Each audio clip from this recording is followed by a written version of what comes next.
different aspects of cybersecurity at hardware level, software level, operating system level, and network level. And these are quite successful projects, and we are going to have a seminar actually on the 5th of October. I would like to invite you to attend the seminar that presents the outcome of these projects, or some of these projects, to the public. Now, cybersecurity is really important. You know, today, when you look at the environment, so the boundaries between citizens, governments, media, societal institutions is becoming more and more fuzzy because of the interconnected devices. So we have interconnected devices that exchange huge amount of information. And this information is available.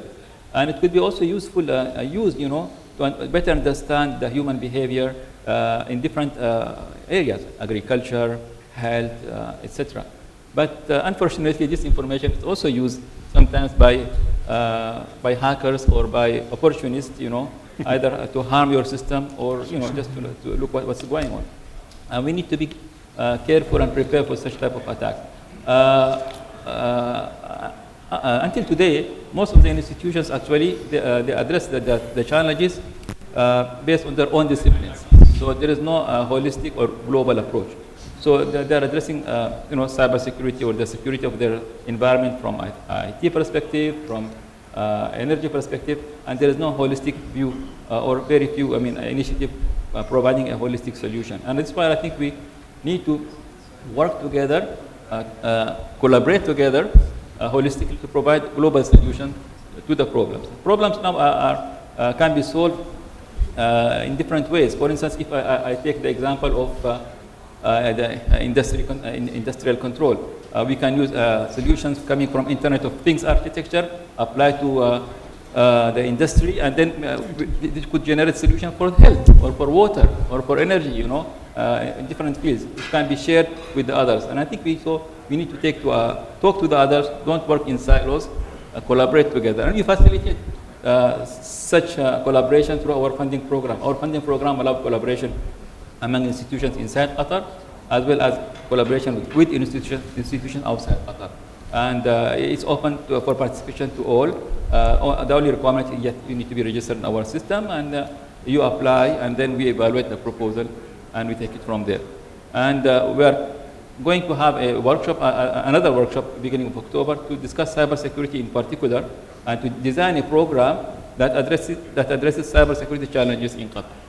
So based on this program, we'll be launching a new call for proposals on cybersecurity challenges that really related to the challenges here.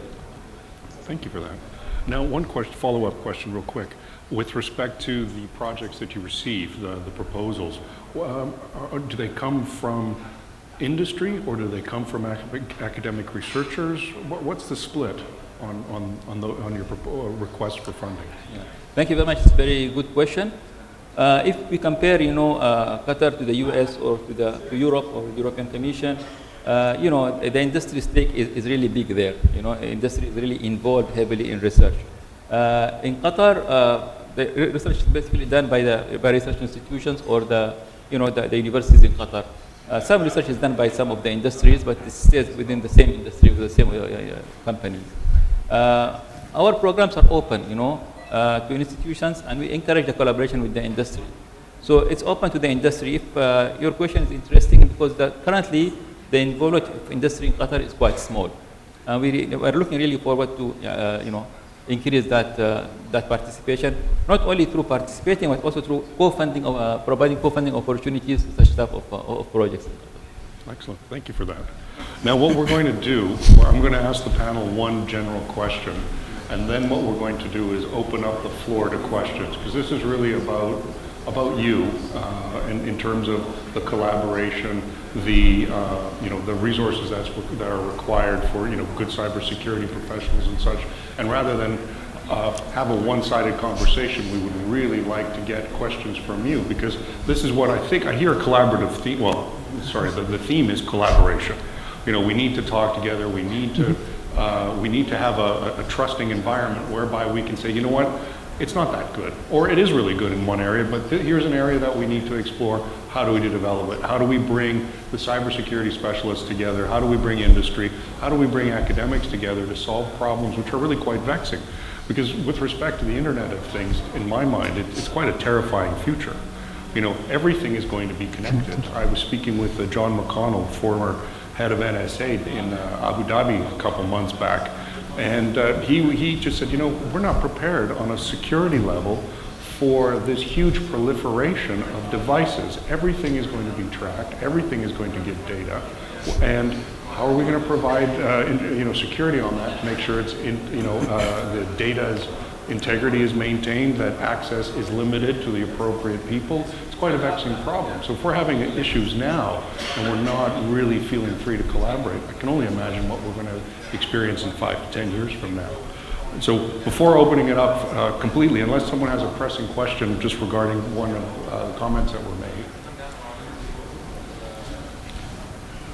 And this question comes from Trevor Moore, the Chief Information Officer, and I'm going to, everyone will have a chance to answer it. But do you find it difficult to hire qualified cybersecurity staff? And if yes, how do you resolve this issue? What kind of steps do you take as an institution?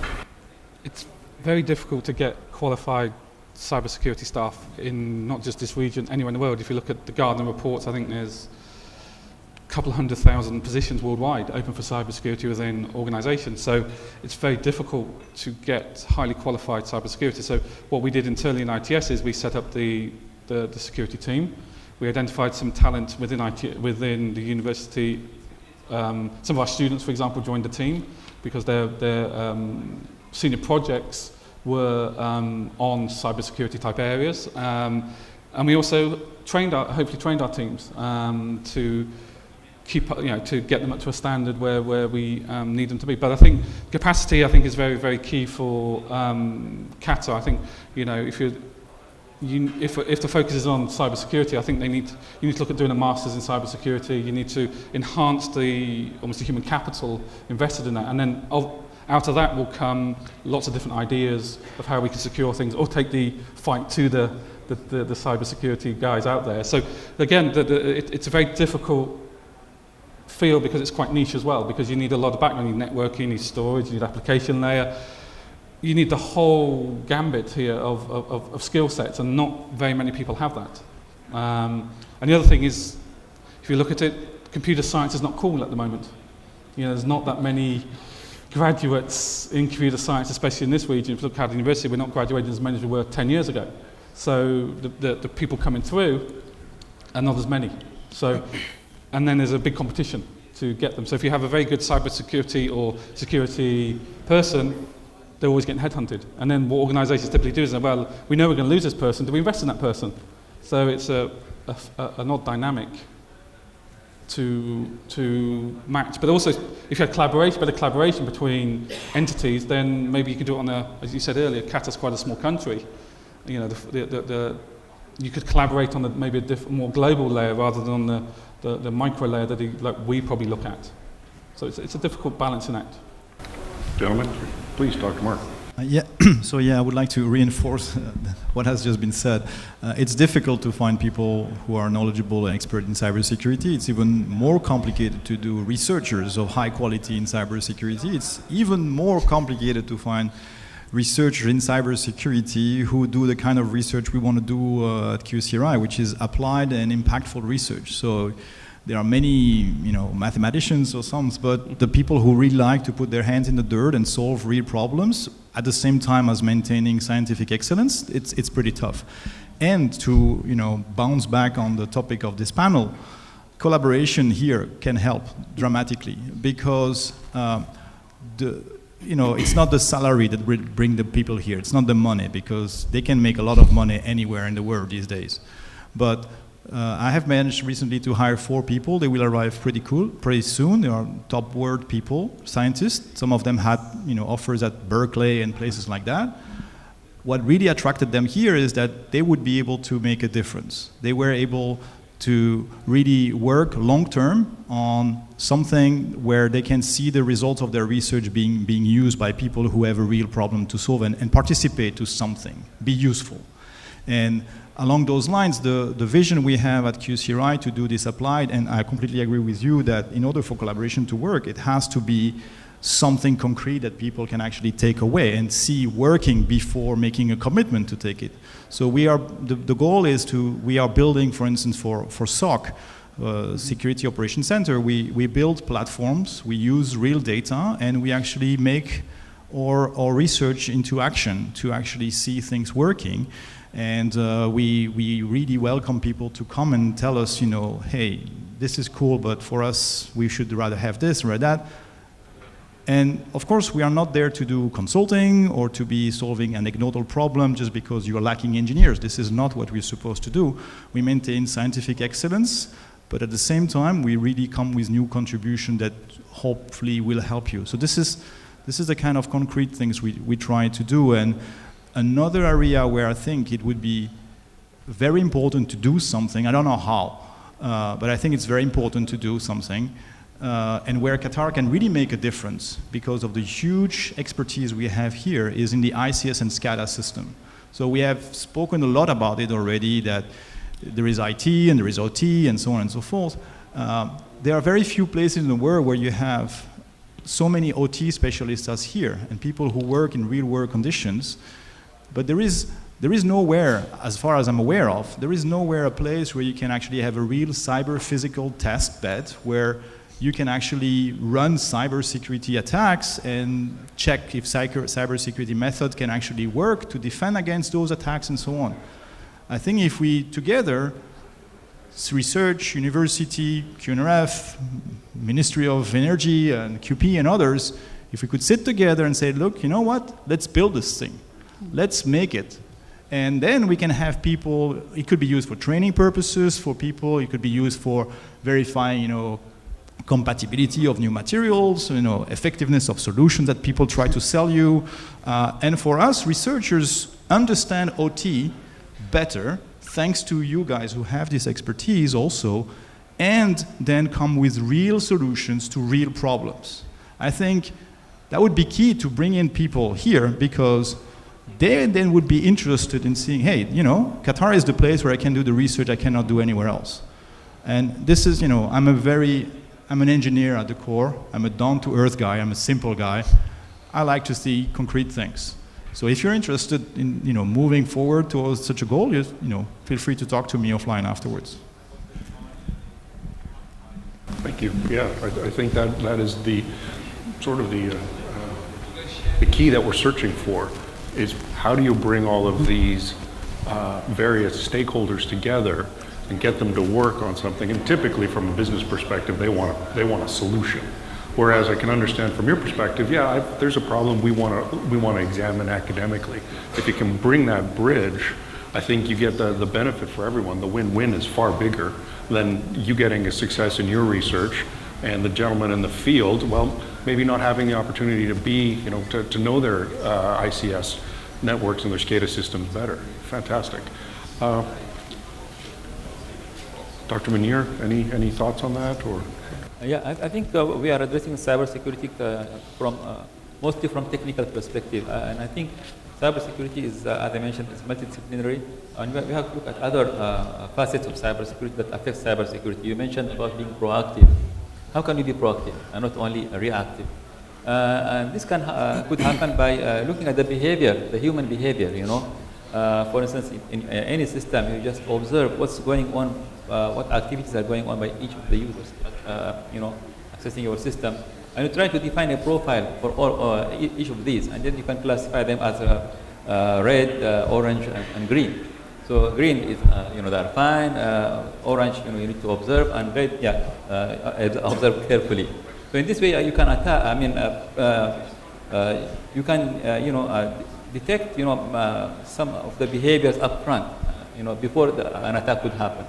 So I think studying human behavior, social psychology, are aspects now, more and more studied, by some funding agencies, by some researchers, the interplay and the interrelationship between cybersecurity and human behavior. And it's something that we are going to address, in our next program. Okay. Gaurav, you being part of an organization that has a profit and loss responsibility to its shareholders must, wrestle with this all the time. Tell me, give us a perspective on, on this area from a, let's say, a a revenue-generating company's perspective? Yeah, so I would first clarify that one thing is revenue generating aspect that we definitely look into, but we also have a social responsibility and those kind of things that we also do in terms of that.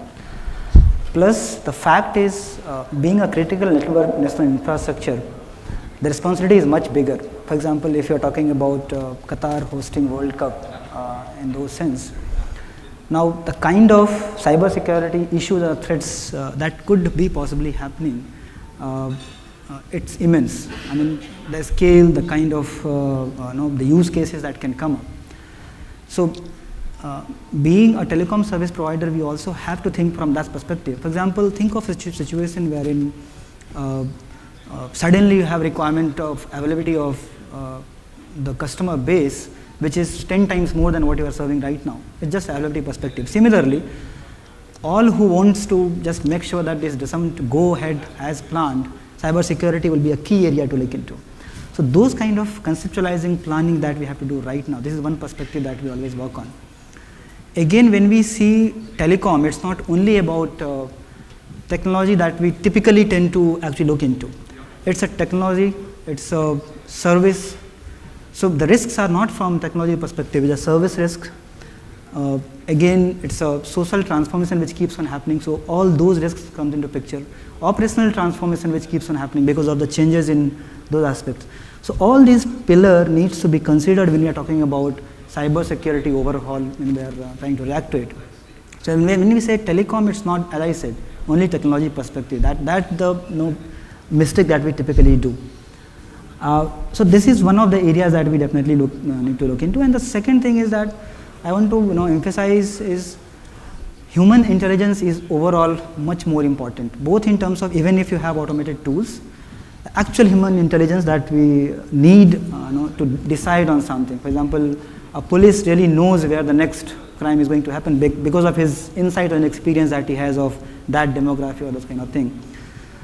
So I would say not only the academia or the industry experts, if we somehow engage our alert citizens to that extent, if we can do, it will be really great, because then we are talking about the wide horizon who can actually feed into that intelligence so that we make sure that all those areas are covered when we talk about cyber security. So collaboration not from just a hierarchy wherein we are talking about experts from telecom or other sectors, but actually alert citizens who are actually feeding into that system to make sure cyber security is totally taken care of.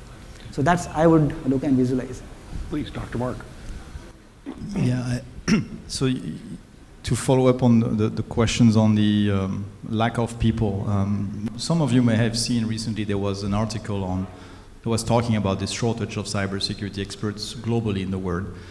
And there was an analogy that I found very interesting, and I want to submit to the members of the public here, is that they were talking about Las Vegas in the US, where it's a small city lost in the middle of nowhere, and they need a huge amount of people to serve in the hotels, in the bars, in the restaurant. They need chefs and so on and so forth. And you may wonder, where do they come from, all these guys? And there is no shortage of them. So why? Because actually within Las Vegas, they have created an academy to train all these people, and the academy is actually fully paid by all the stakeholders in Las Vegas, all these casinos and restaurants and so on. They just pay a very small amount of money to train a couple of people, and they know that when those people will be trained, they will come back to them. So there is a kind of an agreement, a commitment to say, okay, they receive CVs of people who are interested in working in those fields but do not have the qualification, so they get some modest amount to survive during the 2 years or 1 year or 3 years of training that they need. I mean, to become, I guess, a chef, it's probably less or more, I don't know, but for cybersecurity, it would be 2 or 3 years. They come to Vegas, then they get settled down there, they get their training, and then they move on to those who have paid for it. I wonder if this is not a model we should try to replicate in Qatar by, bringing in here great people that we would select from, the very best universities around in the region or even in Europe. I'm pretty sure we would have very good candidates. Mm-hmm. And at the end of the day, it would cost almost nothing, especially if you compare how much it costs you today whenever you have to hire a headhunter.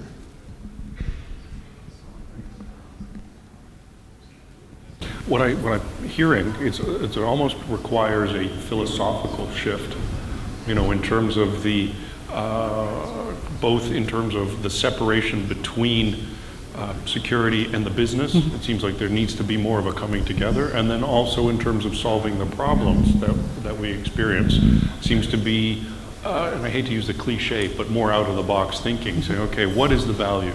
You pay into a system, you get graduates, they will provide you with support, and I think that's one of those things that really then, as you all know, I'm a governance guy, that seems to have to be pushed up higher to the organization, saying, hey, what do you want to achieve? If you want security, how do we make sure we get a steady stream of appropriately accredited and trained individuals to fill those positions? Yeah, but you need to create a momentum. So you need to train local people, and you also have to bring in. We will always need people from the outside. Singapore is doing something along the same line. If you want to study in one of the prestigious Singaporean universities, which have very high tuition fees, you can actually get a bursary from the government to diminish substantially, almost to zero, those costs, if and only if you commit on staying, working in Singapore for 2 or 3 years afterwards. So